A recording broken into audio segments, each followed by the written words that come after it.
আমি মনে করি তারা যে কাজ করেছেন এটি আদালত অবমাননা করেছে। এই সচিবালয়ের স্ট্রাকচারকে তারা ডিসমেন্টাল করেছেন।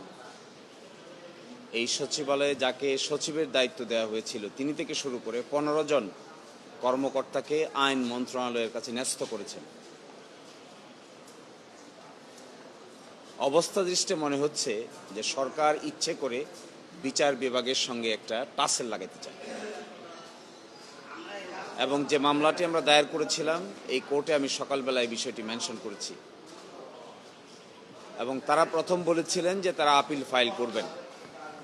আজকে আমাদেরকে মাননীয় হাইকোর্ট বিভাগ বলেছেন তারা 7ই জুন পর্যন্ত অপেক্ষা করবেন।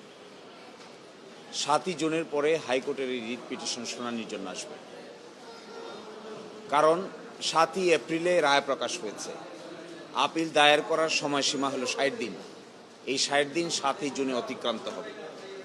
এই 7ই জুনের মধ্যে যদি সরকার পক্ষ এই ব্যাপারে আপিল দায়ের না করে সচিবালয়কে ডিসমেন্টাল করার যে কৌশল নিয়েছেন এটি তারা সম্পন্ন করেন, তাহলে 7ই জুনের পরে আমাদের হাইকোর্ট বিভাগে নতুন আইনকে চ্যালেঞ্জ করে যে রিট পিটিশন করা হয়েছে এটি শুনানির জন্য গ্রহণ করা হবে। আজকে রাষ্ট্রপক্ষকে এবং অ্যাটর্নি জেনারেল অফিসকে এই মেসেজ দিতে বলেছেন।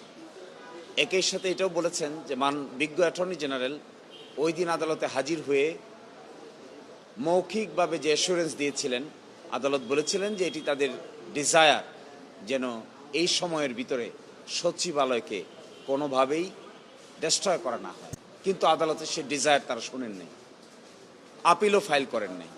এই ধরনের আচরণ সিরিয়াসলি কন্টেম্পচুয়াস।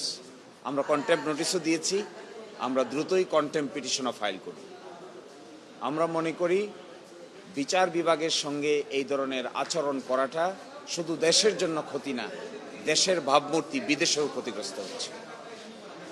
একটা বড় ধরনের সংস্কারের অংশ হিসেবে বিচার বিভাগকে আলাদা সচিবালয় প্রতিষ্ঠা করা হয়েছে এবং এই সচিবালয় প্রতিষ্ঠা করার ক্ষেত্রে বাংলাদেশ সম্পর্কে পৃথিবীর বিভিন্ন দেশে মানুষের ধ্যান ধারণার ভালো জন্ম নিয়েছিল, উচ্চ ধারণার জন্ম নিয়েছিল যে বাংলাদেশ সত্যিকার অর্থেই একটি স্বাধীন বিচার বিভাগ প্রতিষ্ঠায় কার্যকর ভূমিকা রেখেছে।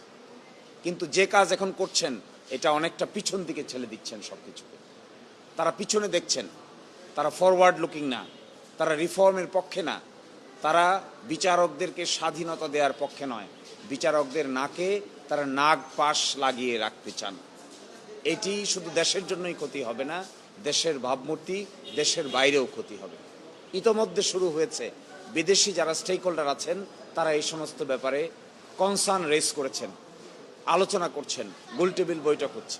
তো আমি আপনাদেরকে সাক্ষী রেখে একটা কথা বলতে চাই। ফার্স্ট কথা হলো, আমাদের সরকার গতকালকে রাতে যা করেছেন এটি সিরিয়াস কন্টেম্প্ট করেছেন, আদালত অবমাননা করেছেন। এখনও হাইকোর্ট ডিভিশনের ডাইরেকশনটা বহাল আছে। সেকেন্ড হলো, যে রিট পিটিশনটি পেন্ডিং আছে 5ই জুনের পরে এটি শুনানির জন্য আসবে। থার্ড হলো, আদালত হাইকোর্ট বিভাগ বিজ্ঞ অ্যাটর্নি জেনারেলকে যে পায়াস উইশের কথা বলেছিলেন সেই উইশের প্রতি তারা বিন্দু পরিমাণ শ্রদ্ধা দেখান নাই।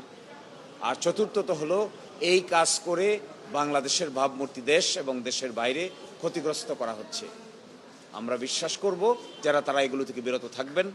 আমরা আগামীকালকেই একটি কন্টেম্প পিটিশন দায়ের করব এই ব্যাপারে। মেনশন করেছি রিট পিটিশনটা পেন্ডিং আছে my lord justice Sohel Ahmed এর ডিভিশন বেঞ্চে।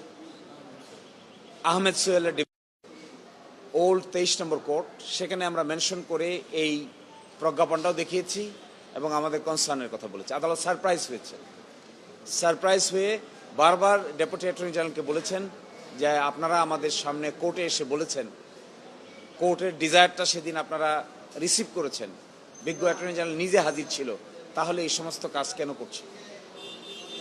সকলে মিলে তো এটি ইমপ্রুভ করার কথা, কিন্তু আপনারা তো এটা পিছন দিকে হাঁটছেন।